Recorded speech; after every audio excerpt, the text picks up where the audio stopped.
Hey guys, I want to do a little video about how to pick your kind of styles of openings based on your own preferences and your own temperament. Because I got my arse kicked yesterday in a blitz game that was in the French, and it went like this. Okay, now, so night out to here is the Marshall variation. So some common things you'll see is French exchange with E takes D5, or E5 is the French advanced variation. Or you've got the Kadash, which is good as well. And then you've got the Marshall variation. Now, I was playing a few 5-minute blitz games, and I wasn't playing very well. This is the problem with blitz, you know. This idea came to me that playing blitz is like, it's basically blundering practice, unless you can play a 5-minute game without blunders. So really, what I think that what I would recommend to any beginner is play like 15 plus 10 rapid or 30-minute rapid until you can play two games together without a blunder, right? And then you might consider 10-minute rapid, right? And when you can get 2 or maybe 3 games consecutive blunder-free, then you could allow yourself maybe at that point to start playing a 5-minute blitz. And if you can play blitz without blunders, then you could go to 3-minute. And if you want to be crazy and go play 60-second bullet, then you can do, right? If you want to just practice your speed of recognition and your speed of movement.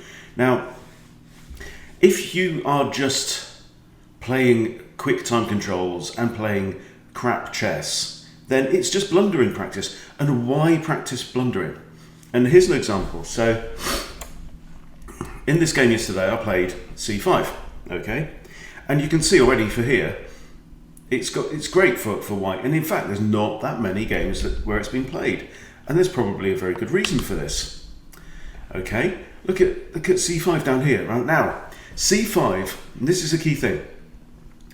If you're training yourself to play, training a particular opening, like the French defense, okay? And you know that C5, bang, bang, bang, you very often just push out C5, right? And in so many situations you do. So with a Kadash, C5 is the second most popular continuation, right? If you have knight F3, C5, second most popular continuation, right? It happens a lot. How about, bishop D3? C5, again, second most popular thing. So C5 is thematic in the French, but not in the normal variation, not in the Marshall. If the knight comes out here, right? And this is the Marshall variation, and it's terrible. So I'll pull up the game if I can find it. So, in fact, I don't need to do this. Go to My Games, as black, and okay, so here you go. From this position, all games, with knight F3, white does better. E takes D5. This means slightly better for black, excuse me. E5 is better for black. D takes C5, significantly better for white. Bishop B5 is much better for black, okay? But if we go back to here, C5 here, I've got a 49% win rate, okay? It feels worse than that. It really does feel worse than that.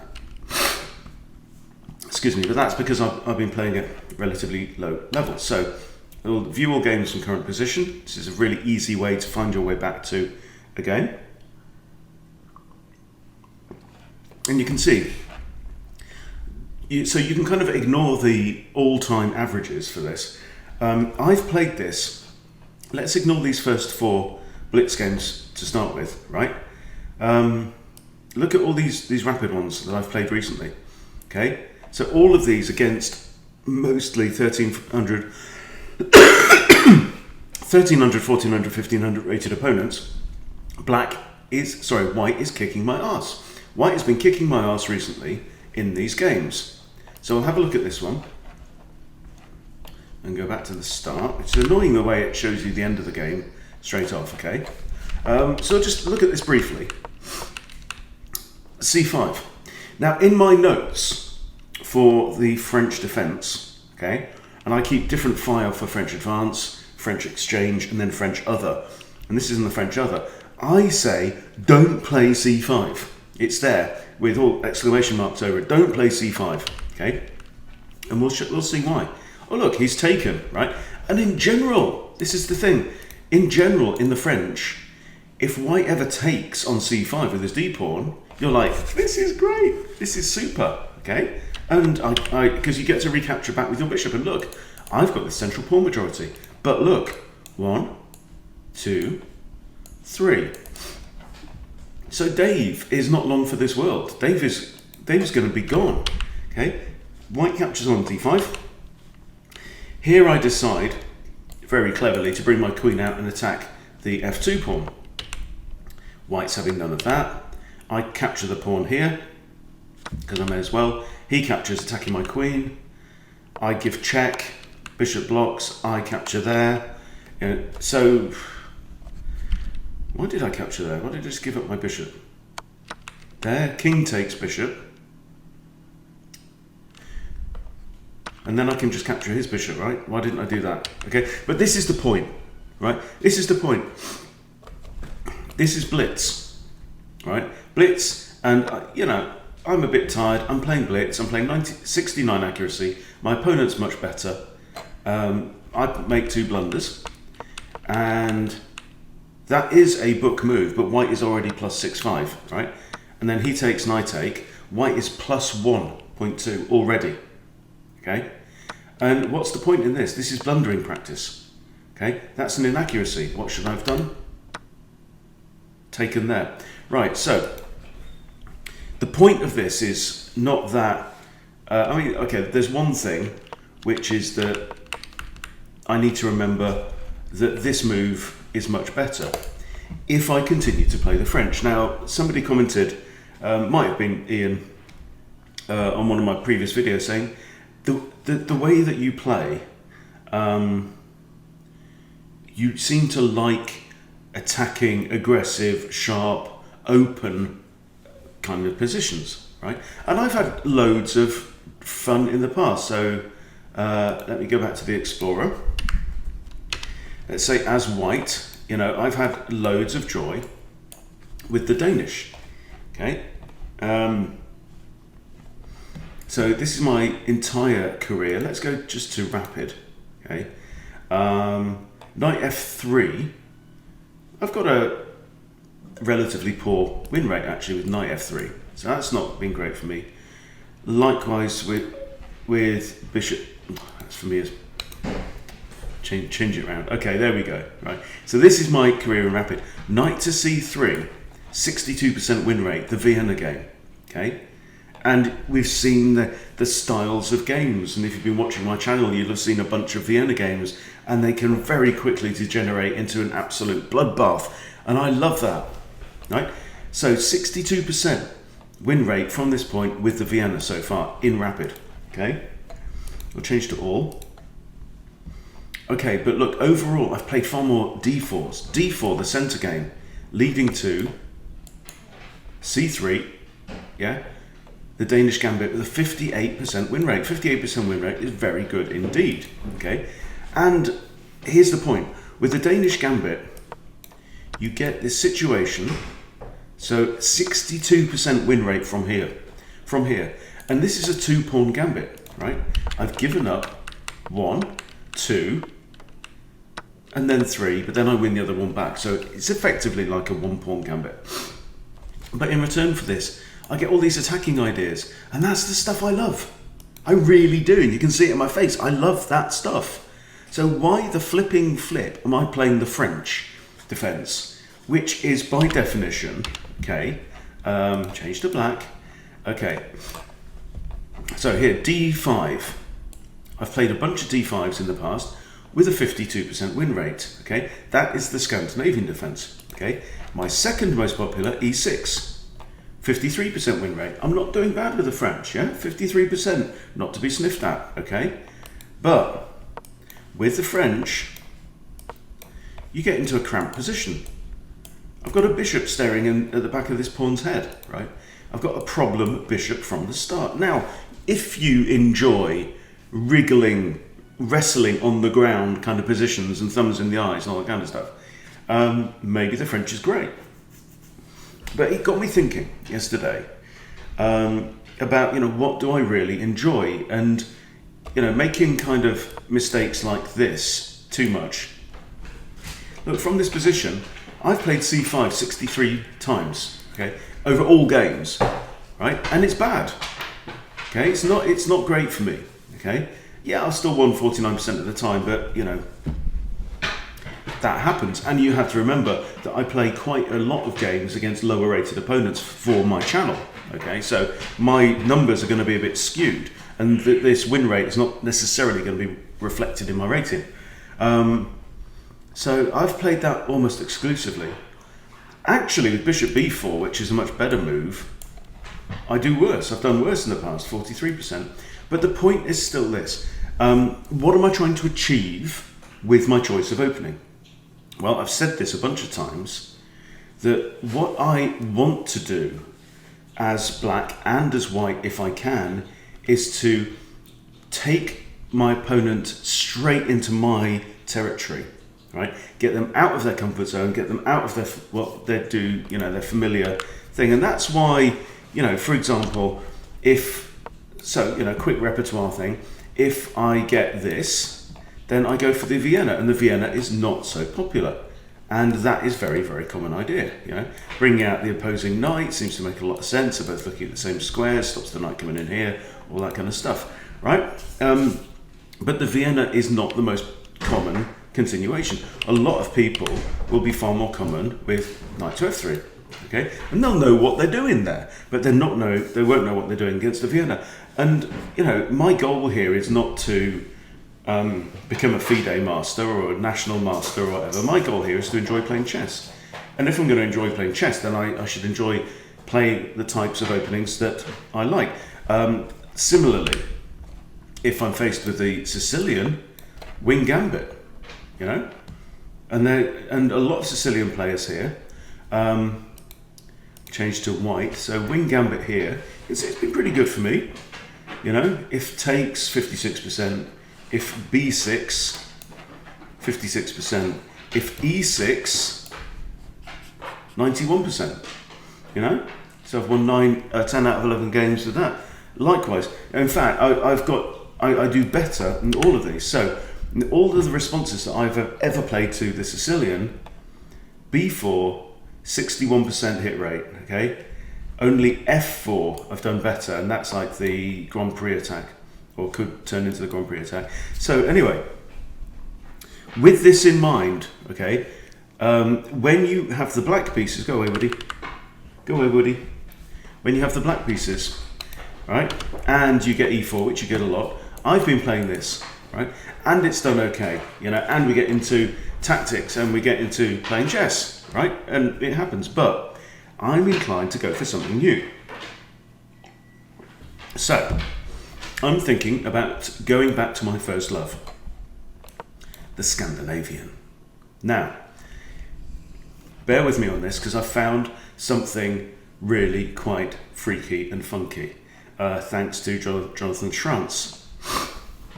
And it's called the Kadas Gambit. Okay, now, Scandinavian, e takes d5 is by far the most popular move, and it is also the best move. Okay, now, normally, black has, this is very traditional, queen takes is very traditional. This is not me playing as white, this is me playing as black, so let's see what black does, okay? Okay, so, only 3 moves have been played against me ever, as black from this position. We have knight f6. Hang on, no, sorry, this is me playing 3 moves. Sorry, a bit special. Okay, so queen takes I played a few times, and it's all right, 45% versus 51%, yeah? But more than that, I've played the modern defense, or the modern approach, with knight to f6, and I have played e6 4 times with 2 wins, 2 losses. So this is the modern variation of the Scandinavian. right? Now, if we go back to, I mean, we could check it on lead chess or whatever.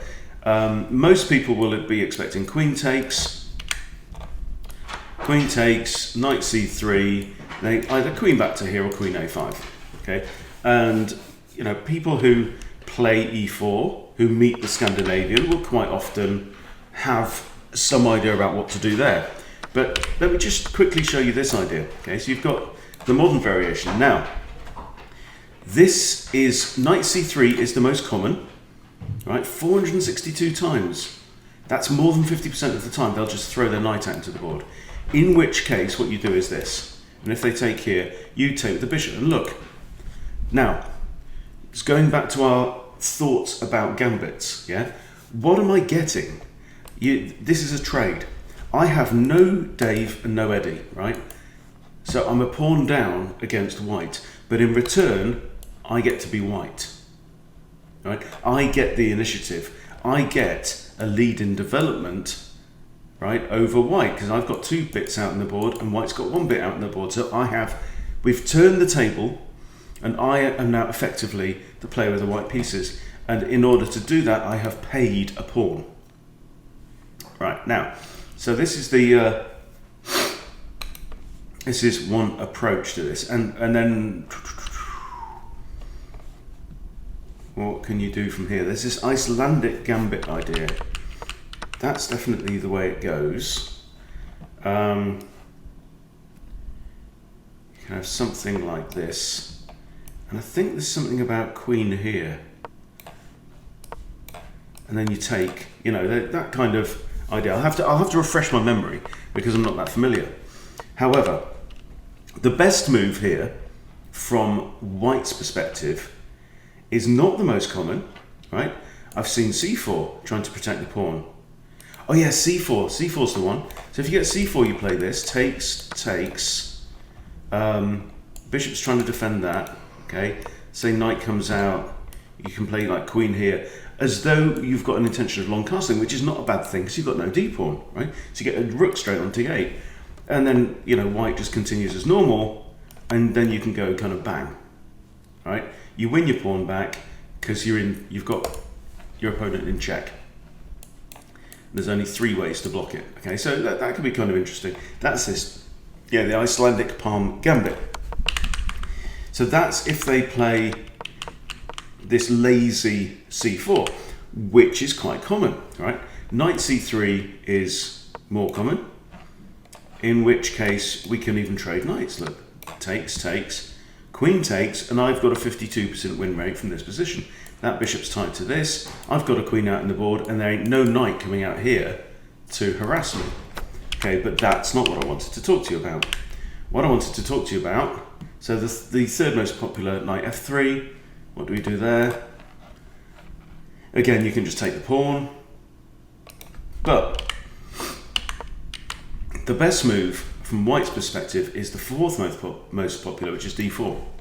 And this is where we get into the very, very, very, very spicy Kadas Gambit with c6. Okay? Now, white goes, well, look, in for a penny, in for a pound. I've already grabbed 1 pawn. Yeah? This guy is being looked at by 2 sharks, right? I can't defend it twice. It's impossible. Therefore, go on then. I'll have the pawn. Thank you very much. I'm now 2 pawns up. And really, whatever happens to these pawns, I don't care too much. And then, what would you do as black, right? The natural move is knight takes c6, and that's probably absolutely fine. Yeah, it's a bit like the black Maldima gambit against the Scandinavian. Okay, but e5, the Kadash Gambit, right? Now, this is insane. White takes, you trade queens. That's forced. Then knight g4, and you're threatening f2 with a king-rook fork, okay? And this looks absolutely bonkers, okay? White has lost no pawns at all. You've still got 1, 2, 3, 4, 5, 6, 7, 8, right? You are down 3 pawns. You've given up. This is a triple pawn gambit, boys and girls. Triple gambit. Now, But white's got problems. Right, one of white's problems is he's already moved his king. Okay? One of white's other problems is pew, pew, pew, pew, pew, pow, boom. Right, he's got no development at all. Okay? To his credit, the bishops can come out. But he's got no control over the board. He's got a very, very, very vulnerable pawn there.